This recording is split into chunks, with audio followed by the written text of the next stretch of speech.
1906. Family photo restored. And experts freeze when they zoom in on the youngest child's face. The photograph arrived at Maya Richardson's studio on a cold January morning, carefully wrapped in acid-free tissue paper and nestled inside a padded envelope. Maya ran a specialized photo restoration business in Brooklyn, and she had seen thousands of damaged images pass through her hands: Civil War tintypes, faded Victorian portraits, water-stained family albums. But there was something about this particular package that made her handle it with extra care. The return address indicated it had been sent from Charleston, South Carolina, by a woman named Grace Thompson. The accompanying letter was brief. "This photograph has been in my family for generations. It's the only image we have of my great-great-grandmother's family, but it's badly damaged. I'm told you're the best at what you do. Please help me see their faces clearly." Maya carefully unwrapped the photograph and held it under her magnifying lamp. The image was indeed in poor condition. The emulsion had cracked and peeled in several places. Water damage had created dark stains across the bottom third, and someone had attempted a crude repair years ago that had only made things worse. But beneath the damage, Maya could make out the ghostly forms of 7 people arranged in front of what appeared to be a wooden house with a wide front porch. The photograph was mounted on thick cardboard backing, and on the reverse side, written in faded pencil, was a date: June 1906, Charleston. Below that, someone had written a series of names, though several were illegible due to water damage. Maya photographed the damaged original with her high-resolution camera, creating a digital master file that she could work with without risking further harm to the fragile physical artifact. Then she settled into her workstation, opened her restoration software, and began the painstaking process of digital repair. She started with the structural damage, carefully cloning undamaged sections of the photograph to fill in the cracks and gaps, smoothing out the water stains, removing the discoloration from the failed earlier repair attempt. This was the technical work, the digital surgery that required precision and patience. Maya had been doing this for 15 years, ever since graduating with a degree in art conservation, and her hands moved with practiced confidence across her tablet. After 3 hours of work, the basic structure of the image was restored. Maya could now see the composition clearly: a family of 7 standing on the porch of their home. The adults wore their Sunday clothes, the man in a dark suit with a high collar, the woman beside him in a white blouse and long skirt. 5 children ranged from what appeared to be a teenager down to a small child of perhaps 4 years old, sitting on the porch steps. Maya saved her work and stretched, rolling her shoulders to ease the tension from hours of concentrated focus. Tomorrow, she would begin the detailed work of restoring the faces, bringing clarity to features that had been obscured by time and damage. Maya returned to the photograph the next morning with fresh eyes and her strongest coffee. The structural restoration was complete. Now came the delicate work of recovering the details that made these people individuals, rather than shadows. She began with the adults, carefully enhancing contrast and sharpness to reveal the lines of their faces, the texture of their clothing, the expressions in their eyes. The man appeared to be in his mid-30s, with a strong jaw and serious expression. He stood with his hand resting on the shoulder of the woman beside him, a gesture of both protection and partnership. The woman's face showed intelligence and determination, her gaze direct, her posture upright, despite what must have been the exhaustion of managing a household and 5 children in 1906 Charleston. Maya moved to the children, working from oldest to youngest.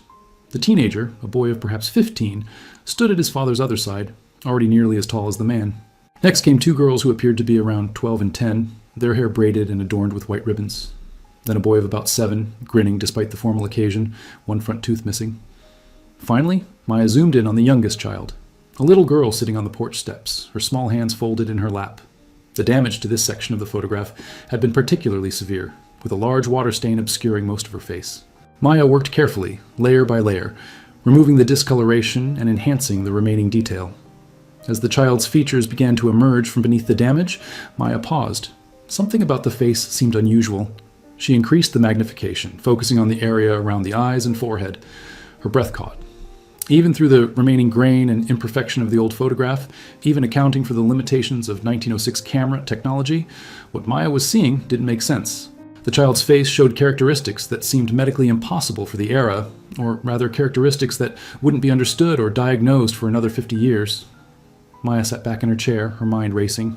She had restored thousands of photographs, seen every kind of facial feature and physical characteristic that human genetics could produce. But this was different. This was something that the family in 1906 wouldn't have had words for.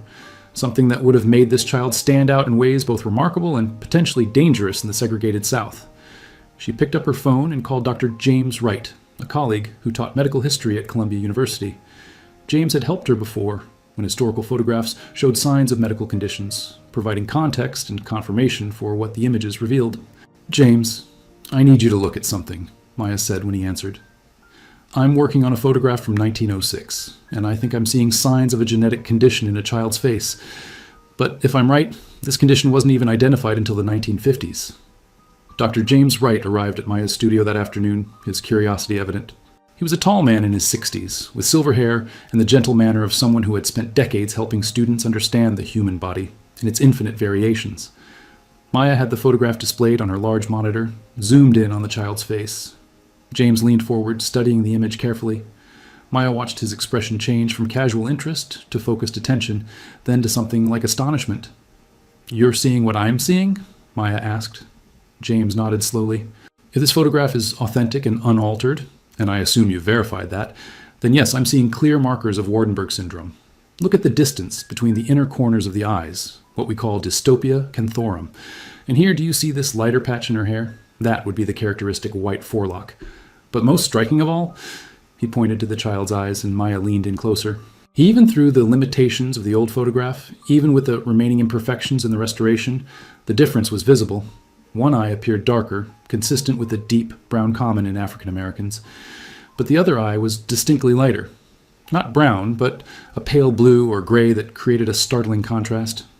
Heterochromia," James said quietly. "Complete heterochromia iridis, different colored eyes. Combined with these other features, it's almost certainly Waardenburg syndrome type 1. Maya felt a chill run down her spine. But Waardenburg syndrome wasn't identified until 1951. This photograph is from 1906. "The condition has always existed," James explained, pulling up a chair. "Petrus Johannes Waardenburg was simply the first to recognize it as a distinct genetic syndrome and publish research about it. Before that, people with these characteristics were just considered unusual or, in some cultures, marked by God or cursed. For a black child in the segregated South in 1906, looking this different from other members of her community," he trailed off, the implications clear. Maya thought about what life must have been like for this little girl. The heterochromia alone would have been startling. Light eyes in a black child, one light and one dark, creating an appearance that would have seemed impossible to people who didn't understand genetics. Add the white forelock, the distinctive facial spacing, and this child would have been unmistakably different. "In 1906, how would people have understood this?" Maya asked. James shook his head. "They wouldn't have. They might have thought she was partially albino, or that she had some white ancestry that manifested in unusual ways. Some might have viewed her with suspicion or fear. Others might have considered her special, blessed, or cursed, depending on their beliefs.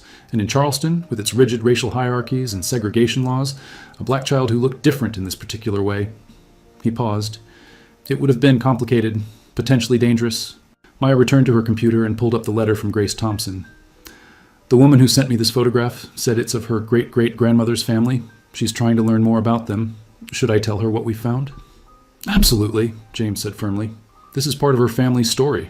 But more than that, this could be historically significant." Maya spent the rest of the afternoon completing the restoration, working with new understanding and care now that she knew what she was looking at. She enhanced the details of the child's face carefully, making the distinctive features visible without exaggeration. When she finished, the little girl's face was clear. The wide-set eyes with their striking difference in color, the white streak in her dark hair, the small, serious expression that suggested a child who had already learned she was different. Maya printed 2 copies of the restored photograph, one for Grace Thompson and one for her own files. Then she sat down to write an email, choosing her words carefully. "Dear Ms. Thompson, I have completed the restoration of your family photograph. The image was severely damaged, but I was able to recover most of the detail. However, during the restoration process, I discovered something significant about the youngest child in the photograph. The little girl shows clear physical characteristics of a genetic condition called Waardenburg syndrome, which affects pigmentation and facial structure. This condition wasn't medically identified until 1951, so your ancestors in 1906 wouldn't have had a name for what made this child different. I'm sharing this information with you because it may help you understand more about your family's history. If you'd like to discuss this further, I would be happy to talk with you. I'm also willing to help you research what you can find about this child and what her life might have been like." Maya hesitated before clicking send. She was about to tell a stranger that their ancestor had a genetic condition, information that might be surprising or even distressing. But Grace had asked her to help see the faces clearly, and this was part of that truth. She sent the email, then packaged the restored photograph carefully for shipping. 3 days later, her phone rang. The caller ID showed a Charleston area code. "Ms. Richardson? This is Grace Thompson. I received your email about my great-great-grandmother's family photograph." Grace's voice was warm but emotional. "I've been staring at the restored image for 2 days. The little girl with the different colored eyes, that's my great-great-grandmother. Her name was Sarah." Maya's heart skipped. "The child in the photograph grew up? Do you know anything about her life?" "That's why I'm calling," Grace said. "After I read your email, I went through all the family papers I have. Old letters, Bible records, newspaper clippings my grandmother saved. I've been trying to piece together Sarah's story for years, but there are so many gaps. My grandmother never talked much about her own grandmother, and when she did, she was vague. I always wondered why. Now I think I'm starting to understand." "What did you find?" Maya asked. Grace took a deep breath. "I found a letter from 1924, written by Sarah to her daughter, my great-grandmother. In it, she talks about being different all her life, about people treating her with fear or fascination. She mentions a woman named Clara who protected her as a child and taught her everything. I never understood what that meant before, but now? Now you know Sarah had Waardenburg syndrome," Maya finished. "And in 1906 Charleston, that would have made her very vulnerable. Ms. Richardson, would you be willing to help me find out more? About Sarah, about this Clara who protected her, about what Sarah's life was really like? I have so many pieces, but I can't fit them together on my own." 2 weeks later, Maya stood in the arrivals area of Charleston International Airport, holding a sign with Grace Thompson's name. She had decided that this story was too important to research from a distance. Grace had invited her to Charleston, offering to share all the family documents she had collected and to introduce Maya to the city where Sarah had grown up. Grace emerged from the crowd, a woman in her early 50s with warm eyes and her great-great-grandmother's high cheekbones. They recognized each other immediately, and Grace pulled Maya into a hug. "Thank you for coming," Grace said. "I know you didn't have to do this. Restoring the photograph was your job. This is something more." "This is history," Maya replied, "and I want to help you find it." They drove into Charleston as the afternoon light turned golden, past the elegant historic homes and live oaks draped with Spanish moss. Grace pointed out landmarks as they passed. The old Slave Mart Museum, Mother Emanuel AME Church, the neighborhoods that had been the heart of Black Charleston in the early 20th century. "The house in the photograph doesn't exist anymore," Grace explained. "It was torn down in the 1950s during urban renewal. But I know the street it was on, and I've been researching what the neighborhood was like in Sarah's time." Grace's home was a modest bungalow in North Charleston, filled with family photographs spanning 5 generations. She had converted her dining room into a research center with a large table covered in organized stacks of documents, a computer, and a whiteboard covered with notes and a hand-drawn family tree. "I've been working on this for 3 years," Grace said, gesturing at the organized chaos. "Ever since my mother died, and I inherited all the family papers she'd been keeping. I always knew our family had interesting stories, but I didn't realize how much history was hidden in these documents." She pulled out a cardboard box and carefully lifted a stack of letters wrapped in ribbon. "These are from Sarah. She wrote them to my great-grandmother, her daughter between 1924 and 1948. Sarah died in 1952, when my grandmother was just a teenager. By then, she wasn't talking much about the past anymore. My grandmother said Sarah became quiet in her later years, like she was tired of remembering." Maya took the letters carefully, aware she was holding pieces of Sarah's voice from across the decades. The handwriting was clear and educated, each letter dated and addressed with care. Grace pulled out another document, a small leather-bound book with a broken clasp. "This is what made me reach out to you in the first place. I found it in my mother's things after she passed. It's some kind of journal or record book, written by someone named Clara Bennett. It covers the years 1902 to 1928, and Sarah is mentioned throughout. But it's not just a diary. It's full of medical observations, descriptions of treatments, records of births and deaths in the community. I think Clara must have been a midwife or healer." Maya opened the journal carefully. The pages were filled with neat, precise handwriting, each entry dated and detailed. She flipped through randomly and found an entry from August 1906. "Sarah continues to thrive despite the talk among some families.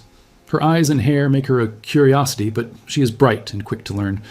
I have convinced her mother to keep her close to home until she is older and stronger. The world is not always kind to those who are different." Maya and Grace spent that evening going through Clara Bennett's journal systematically, reading entries aloud and taking notes. The picture that emerged was of a remarkable woman who had served Charleston's black community as a healer, midwife, and informal physician for nearly 3 decades. Clara had been born in 1870, the daughter of formerly enslaved people who had learned herbal medicine and midwifery during slavery and passed that knowledge to their daughter. By 1902, when the journal began, Clara was 32 years old and had established herself as someone the community trusted with their most vulnerable moments: births, illnesses, deaths. The first mention of Sarah appeared in June 1906, the same month as the family photograph. Delivered Ruth's fifth child today, a girl they named Sarah. The birth was straightforward, but the child's appearance is unusual. Her eyes are two different colors, one dark like her parents', one pale blue like I have never seen in a colored child. There is also a white streak in her hair at the crown. Ruth is frightened, wondering if her baby is cursed. I assured her the child is healthy and whole, just different. I have read of such things in my medical books, though I do not have a name for this particular condition. Your great-great-grandmother was born in 1906, Maya said, looking up from the journal. This entry is from her birth. Grace nodded, tears in her eyes.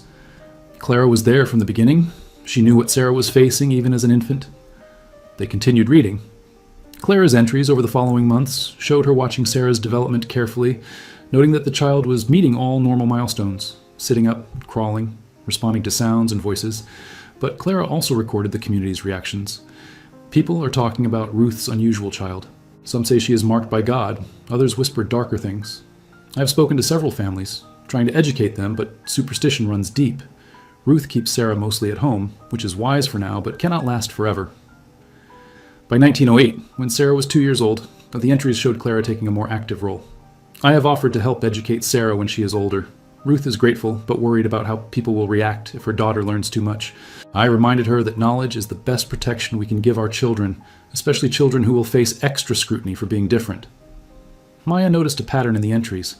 Clara wrote about other children in the community, their illnesses, their growth, their families. But she returned to Sarah again and again, with a level of detail and personal investment that went beyond medical observation. Clara became Sarah's protector, Maya said. She saw something special in her and decided to shield her from the worst of what she would face. Grace pulled out another document, a faded newspaper clipping from the Charleston Messenger, a black-owned newspaper that had operated in the early 20th century. The article was dated 1925 and featured a photograph of a young woman in a nurse's uniform. The headline read, "Local woman completes nursing training." Maya looked at the photograph, then at the restored family portrait from 1906. The same distinctive features, the wide-set eyes, though the heterochromia was less visible in the newspaper's lower-quality reproduction. That's Sarah. That's Sarah, Grace confirmed. She became a nurse. In 1925, in South Carolina, a black woman with a visible genetic condition became a certified nurse. Do you understand how remarkable that is? The next morning, Grace took Maya to the Charleston County Public Library, which housed an extensive collection of historical records and archives related to the city's African-American community. They requested files on Clara Bennett, nursing schools in South Carolina during the 1920s, and records from the neighborhood where Sarah's family had lived. The librarian, an older man named Frederick, who had worked in the archives for 40 years, recognized Grace and greeted her warmly. When Grace explained what they were researching, his expression grew thoughtful. Clara Bennett, he said slowly. I know that name.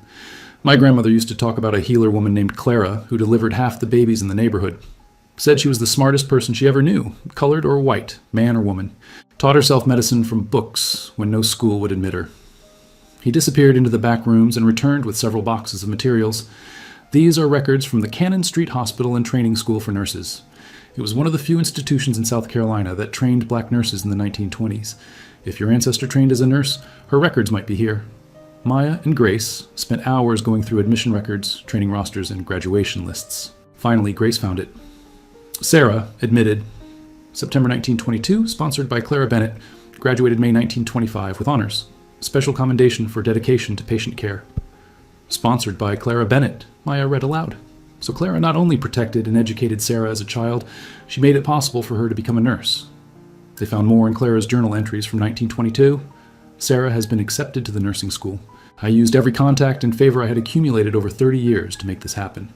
The administrators were hesitant. Sarah's appearance makes her memorable and not always in comfortable ways. But her intelligence and determination won them over. She will face challenges there that other students will not face. People will stare at her eyes, whisper about her difference. But Sarah has lived her whole life being stared at. She knows how to meet the world with dignity. Frederick brought them another set of records, employment files from the Charleston County Health Department. The health department started hiring black nurses in the mid-1920s to work in colored communities. If your ancestor worked in Charleston after graduation, there might be records. They found Sarah's name in employment records from 1926. Sarah, registered nurse, assigned to home visits in the East Side community. Monthly salary, $45. Frederick pulled out a map of Charleston from the 1920s and pointed to an area that had been predominantly black and poor. The East Side, that was rough territory. Poor sanitation, overcrowded housing, limited access to health care. The nurses who worked there were going into homes where they might find anything from tuberculosis to malnutrition to untreated injuries. It took courage. Grace found a letter in Sarah's correspondence that gave context to those years. Written in 1927 to her daughter, who was just a baby at the time, it read, "I visit families today who look at me with suspicion at first. My eyes make them uncertain.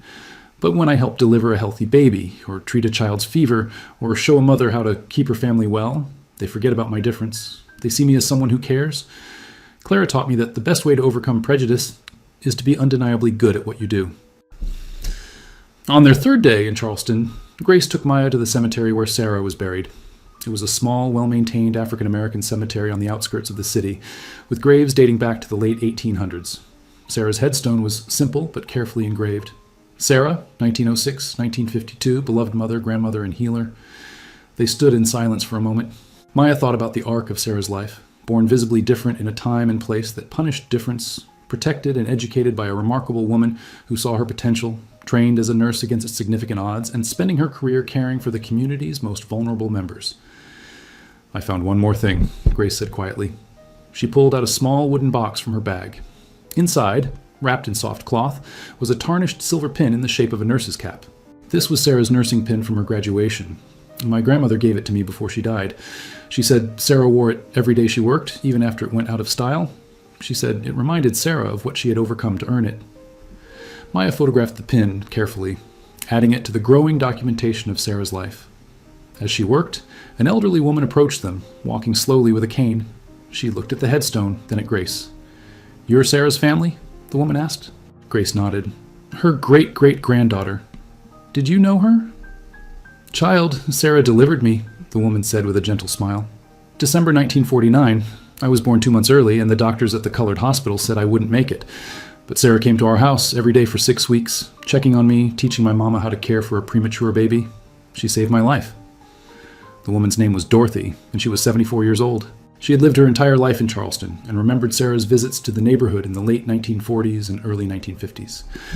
"People called her the nurse with angel eyes," Dorothy said, "because one of her eyes was light like heaven, or that's what folks said. She was patient and kind, never rushed. She'd sit with families for hours if they needed her, explaining things, making sure they understood how to care for themselves." Dorothy paused, looking at the headstone. "But I remember she was sad sometimes. My mama said Sarah had lived through things that would have broken most people. Being different in a world that didn't understand difference, losing her husband young, working herself near to exhaustion, trying to help people. But she never stopped caring." Maya asked if Dorothy would be willing to be interviewed on camera about her memories of Sarah. Dorothy agreed readily. "Sarah's story should be told. She was remarkable, and people have forgotten. Young people today need to know what it took for folks like Sarah to survive and succeed." That evening, Maya set up her camera equipment in Grace's living room, and Dorothy returned to share her memories on film. She talked about Sarah's gentle manner, her competence, the way she commanded respect even from people who might have otherwise dismissed a black woman nurse. She talked about the medicine bag Sarah carried, always organized and clean, and the way Sarah would explain medical procedures in terms families could understand. Maya spent her last 2 days in Charleston conducting additional interviews with elderly community members who remembered Sarah or had heard stories about her from their parents. A pattern emerged in their testimonies. Sarah had been unusual in appearance but remarkable in character, someone who turned her difference into a kind of strength. One man, 91-year-old Robert, remembered his mother talking about how Sarah had persisted in her nursing training despite being told by some administrators that her appearance would make patients uncomfortable. But Mama said once people met Sarah, once they saw how much she cared and how good she was at her job, they forgot about her eyes being different colors. They just saw her skill and kindness. Another woman, Patricia, had inherited photographs from her grandmother that showed Sarah at a community health fair in 1948, teaching mothers about nutrition and childhood diseases. In the photographs, Sarah stood at a table covered with educational materials, surrounded by women listening intently. Her distinctive eyes were visible, but what struck Maya was her confident posture, her direct gaze at the camera, the sense of someone completely comfortable in her role despite a lifetime of being different. Maya also discovered records showing that Sarah had continued working as a nurse until just 6 months before her death in 1952. She had been 46 years old when she died, relatively young, and the death certificate listed heart failure as the cause. Clara's journal, which continued until 1928, had made several references to Sarah's health, noting that she pushed herself too hard and often neglected her own well-being while caring for others. The final piece of the puzzle came from an unexpected source. Grace's cousin, who lived in Colombia, heard about the research and contacted them with a box of materials that had belonged to his mother, Sarah's daughter. Inside was a collection of letters Sarah had written to her daughter in the 1940s, when the daughter was away at college. The letters were intimate and revealing. Sarah wrote about her work, about the families she cared for, about the challenges of being a black nurse in a segregated healthcare system. But she also wrote about her childhood, about growing up different and the fear that had shadowed her early years. In a letter from 1946, Sarah wrote, "I want you to understand something about being different, about having people stare at you and whisper. When I was young, Clara taught me that difference can be either a burden or a gift, depending on how you choose to carry it. I chose to let it make me more compassionate, more determined to help others who also feel like outsiders. My eyes that made people uncomfortable as a child became my trademark as a nurse. People remembered me, trusted me, knew I would come when they needed help. The very thing that could have limited me became part of my strength." Maya recorded this letter on camera, with Grace reading it aloud. It seemed to capture the essence of Sarah's journey. From a child who must have felt isolated and frightened, protected by a remarkable healer who saw her potential, to a woman who built a career helping others despite facing obstacles most people couldn't imagine. On Maya's last evening in Charleston, she and Grace compiled everything they had discovered into a comprehensive timeline of Sarah's life. Supported by documents, photographs, and oral testimonies, the story that emerged was extraordinary. A child born with Waardenburg syndrome in 1906, South Carolina, raised in segregation, protected and educated by a community healer, trained as a nurse despite her visible difference, and dedicating her life to caring for the most vulnerable members of her community. 3 months after Maya returned to Brooklyn, she stood in the Charleston Museum during the opening reception for an exhibition titled Hidden Faces, Revealed Lives, the story of Sarah and Clara Bennett. The restored 1906 family photograph held the central position, displayed on a large panel with detailed enhancement showing Sarah's distinctive features clearly. Beside the photograph was Clara's journal, open to the entry describing Sarah's birth. On another wall hung the letter where Sarah reflected on turning her difference into strength. There were photographs of Sarah as a young nurse, records from her training, testimonies from the people she had helped, and a timeline that showed how an unidentified genetic condition in 1906 had shaped the trajectory of a remarkable life. Grace stood beside Maya, surrounded by family members, cousins, nieces, nephews, great-grandchildren of Sarah's siblings. The exhibition had brought together branches of the family that hadn't been in contact for decades, all connected by this ancestor whose story had been partially hidden for generations. Dr. James Wright had contributed a detailed medical panel explaining Waardenburg syndrome, its genetic basis, its characteristics, and why it wouldn't be identified until 1951. He emphasized that people with this condition throughout history had often been misunderstood, sometimes feared or ostracized, but that the condition itself didn't affect intelligence or capability, only appearance. The exhibition also honored Clara Bennett, whose journal had preserved so much of the story. Research had revealed that Clara had delivered more than 800 babies during her career, trained dozens of women in midwifery and herbal medicine, and quietly challenged the medical establishment by demonstrating that black women could practice healthcare with skill and knowledge, even when formal training was denied to them. A local filmmaker who had attended the opening approached Grace about creating a documentary. A medical historian from Duke University wanted to include Sarah's story in a book about the history of genetic conditions in African American communities. A nursing school in Charleston expressed interest in creating a scholarship in Sarah's name for students from underrepresented backgrounds. As the evening progressed, Dorothy, the woman Sarah had helped deliver in 1949, stood before the central photograph with tears streaming down her face. "I've lived 74 years because of her," she said to the gathering. "When I was born too early and too small, she refused to let me die. She came to our house every single day, sometimes twice a day, teaching my mother how to keep me alive. And she did it not because we had money, we didn't, but because she believed every life was valuable, every child deserved a chance." Grace approached the microphone to address the crowd. "When I sent that damaged photograph to Maya for restoration, I just wanted to see my ancestors' faces clearly. I never imagined what we would discover, or how many lives Sarah had touched. For generations, our family knew she had been a nurse, but we didn't know her full story. We didn't know about Clara, who protected and educated her. We didn't know about the genetic condition that made her different, or how she transformed that difference into a strength. We didn't know how many people she had helped, how many lives she had saved." Grace paused, looking at the photograph of 4-year-old Sarah with her striking eyes and serious expression. Sarah grew up in a time when being different was dangerous, when being a black woman meant facing constant limitations, when pursuing education and a career in nursing required courage most of us can't imagine. But she did it anyway, supported by people like Clara who saw her worth. This exhibition honors not just Sarah, but all the people in our communities who have been remarkable in quiet ways, whose stories deserve to be remembered and celebrated.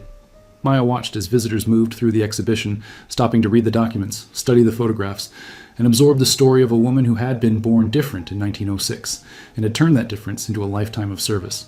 The restoration of a single damaged photograph had revealed not just faces, but an entire hidden history of resilience, courage, and determination. Several elderly attendees approached the staff during the evening with stories of their own family members who had been different in some way, physically, mentally, socially, and had faced similar challenges in earlier generations. The exhibition had opened a conversation about difference, disability, and the ways communities had historically both rejected and embraced those who didn't fit expected patterns. As the reception concluded, Maya stood once more before the restored photograph. She thought about the moment she had first zoomed in on Sarah's face and seen those distinctive features, the shock of recognizing a genetic condition that shouldn't have been visible in a 1906 photograph because no one in that era would have known what they were looking at. But people had seen it. Sarah's family, her community, Clara Bennett, they had seen that this child was different, and they had made choices about how to respond. Some had been frightened or superstitious, but others, crucially, had chosen to protect and nurture Sarah, to give her education and opportunity, to help her become someone who would spend her life helping others. The photograph was no longer just a damaged artifact that needed restoration. It had become a window into a hidden history, a testament to the power of one person's determination and the community that supported her.